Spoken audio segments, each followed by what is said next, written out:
Good afternoon, sir. I am Jane Carla D. Cortez from BSNT OUMN 1A.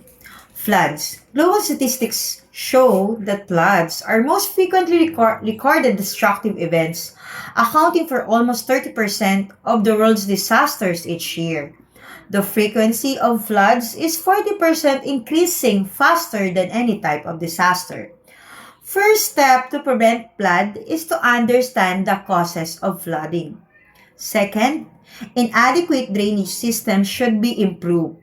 Many Philippine cities have inadequate drainage systems that fails to effectively carry runoff water away.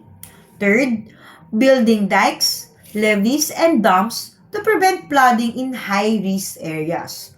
Fourth, improving river channels such as widening and deepening them.